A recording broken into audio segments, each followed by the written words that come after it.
Yo, what's going on, guys? Welcome back to the 3 Points Podcast. I'm your host, Luke. Today, sadly, not joined with Mark, as I'm going to be talking about the recent game of Chelsea versus Burnley, which happened last night. Chelsea winning with an incredible 2-0 performance, bringing that to Tuchel's first win of his career. Before we dive straight into the episode, if you guys could please leave a subscribe if you're watching on YouTube, and if you're on Spotify, keep up the watch time, guys. We're really loving it. If you can, try download the episodes. It does mean a lot to me.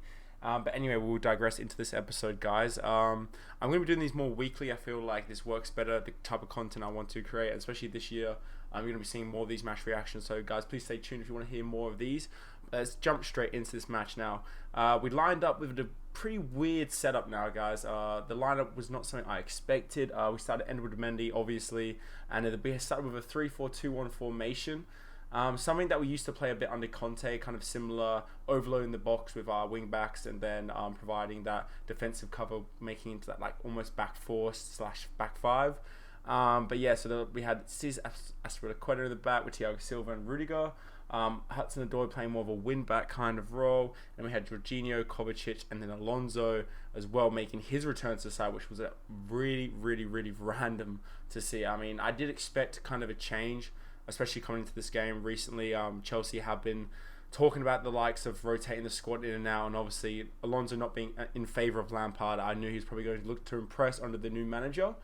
And then we also had the likes of Mason Mount returning to the side and starting, and Timo Werner and Tammy Abraham up top. Now, the way we set up with Abraham, I did kind of like that. I felt like Abraham kind of hold the ball up, looking for those runs in behind for Werner and Mount. But yeah, it just kind of started off really well with us. I didn't really expect Burnley to do much, to be honest. I know they've been doing well as of recent, but at the same time, coming to Stamford Bridge, the history we have at this ground, especially against this club, I felt pretty confident going into the game. But again, I was a little bit scared, not to be, kind of counterintuitive to my comment before, but I was a little bit scared, not going to lie, just due to the recent form of Burnley after beating Liverpool away at Anfield, and then also recently beating Aston Villa. So they were a good side coming in on good form, especially better form than us. But yeah, they posed really no threat, especially in the first half. We kind of controlled the game. Chelsea looked to just kind of bring the ball under control, play kind of how we played against Wolves, just really safe passes. And that kind of frustrated me as well. Obviously, we had Jorginho and Kovacic starting in the midfield, which I think I missed those out before in the lineup. Sorry, guys. But yeah, we had Jorginho and Kovacic in that midfield pair. We've seen that quite before, especially under Sarri and under Lampard. So, I was kind of used to seeing that setup. Jorginho kind of playing that more defensive role, and Kovacic kind of playing, a bit more attacking, roaming into the box, looking for those shots. And to be honest, Jorginho surprised me today. Yesterday, sorry. He did surprise me the way he played with the ball, the way he moved the ball from left to right. Normally he plays quite safe, but he just really dominated that midfield today. He played some good passes upwards towards Werner, especially a couple of times. And I noticed that a lot of the guys were looking for the runs of Werner and Abraham, but I just wish people played Werner in more. I think that's like a common thing now. I see Werner pointing, and like the guy points to where he wants the ball. And when you're an attacker, and especially me being an attacking player, you know where you want that ball. You want that ball straight in front of you, and you want to be getting at goal and having shots. And it's hard to do that when you're constantly in behind goal and no one's playing you behind. Your confidence drops. You feel like there's no point making these runs anymore. No one's seeing where I'm going. There's no point. I'm wasting my energy. I'm wasting my time. But the fact that he constantly makes those runs, it impresses me. I like that. I think his dedication is good. But let's be honest, we didn't have his best game again. Werner fails to impress week in, week out now. His general overall play is decent, but he's a striker. He's got to be scoring goals, and these chances he's getting, especially from Hudson-Odoi when he came on, when he was playing those balls in behind, it was honestly getting to the point where I felt like if Werner didn't score these, then we might as well just pack in now and settle for the 0-0, because it was just getting so frustrating seeing him constantly Hudson-Odoi and even Alonso at times whipping balls in, even though Alonso didn't really see the ball much. It just felt like Chelsea just couldn't finish, which felt like that first 35 minutes was so frustrating to watch. It's just we couldn't do anything.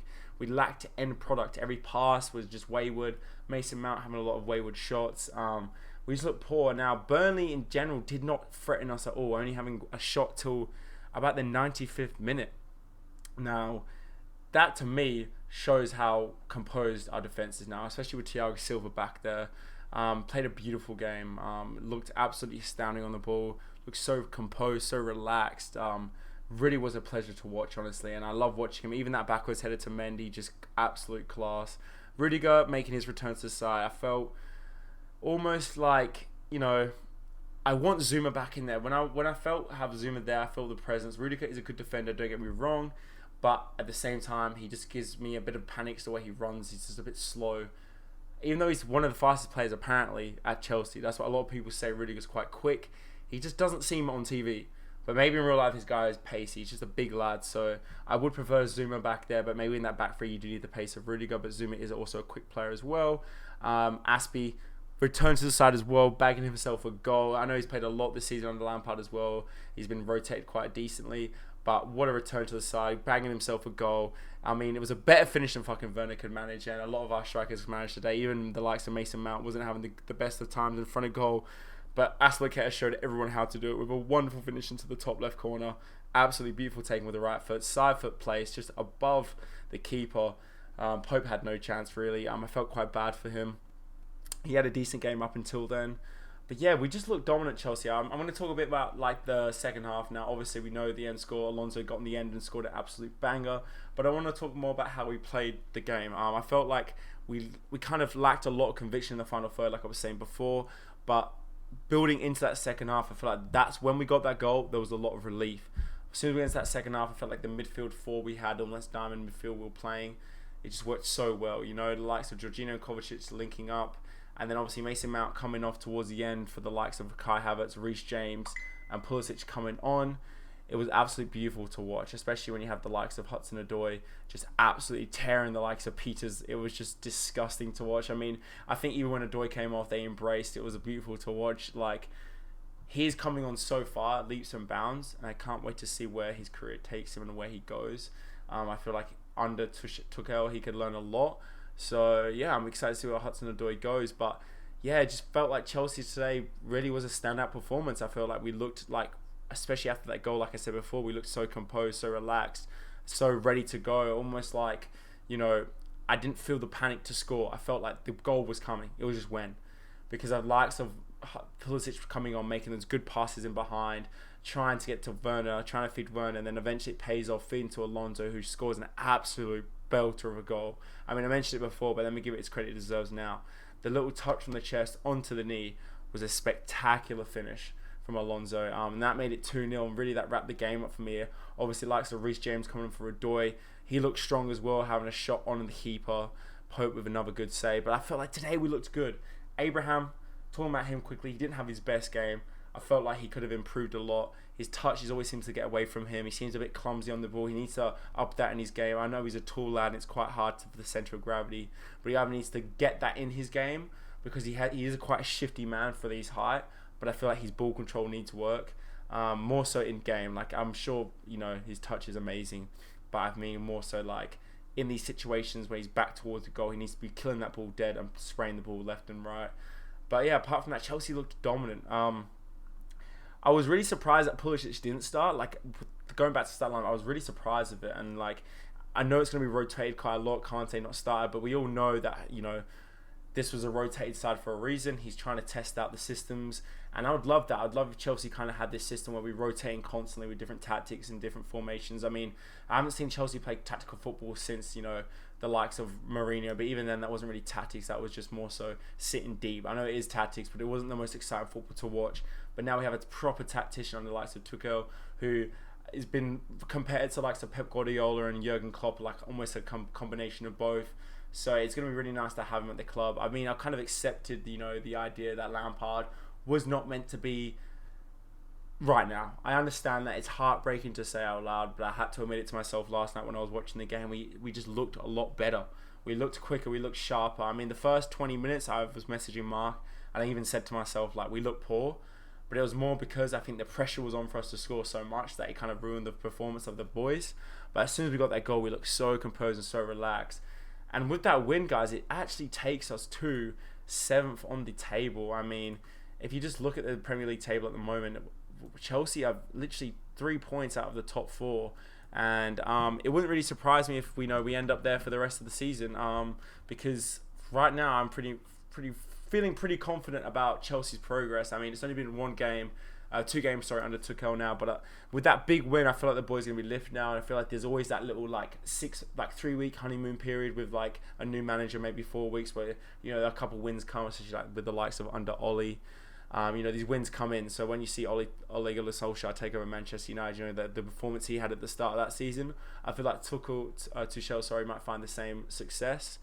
And by the way, guys, when I'm butchering names, I'm just so terrible at pronouncing them. I will try harder to kind of fix that up, but it's tough. I don't have the best native tongue for that kind of stuff. But yeah, apart from that, guys, I really feel like Chelsea now are in a good position. Spurs lost against Brighton. Surprising result there. We'll cover that more on the podcast. But yeah, just right now, 7th on the table, 33 points, drawn with Tottenham and Everton. And our next game, I believe is against Tottenham. So it will be interesting to see how we line up. I would love to see kind of where we go from here. Is it going to be a similar lineup, or is it going to be another heavily rotated squad? It will be kind of like interesting to see how Tuchel plays this. But yeah, I don't really have much more to say from that, guys. The stats were pretty grim for Burnley. Yeah, they were pretty grim for Burnley. Looking at the stats right now, I mean, if you just take a look, we absolutely dominated them in every department. 19 shots to their 1 shot. We had 8 shots on target to their 0. I mean, they didn't get the last shot off until the 93rd minute or something like that. It was bloody crazy. I mean, we had a 72% possession, which I don't really care about. But Chelsea have always dominated possession under every manager we really played under. I mean, 723 passes, 86 pass accuracy. We were playing pretty decent football, and I'm really liking where we're going, and I hope to see more of this in the next game. But apart from that, guys, I hope you did enjoy this episode. If you could, please leave a like. Definitely type in your comments. Let me know where you think Chelsea will finish at the end of the season. Do you think this is just a little spell that we'll go through, or do you think that maybe Tuchel's side can carry this all the way to the end? I mean, it's going to be a very exciting season nonetheless, guys, and I hope to catch you in the next episode. Cheers, guys. Peace.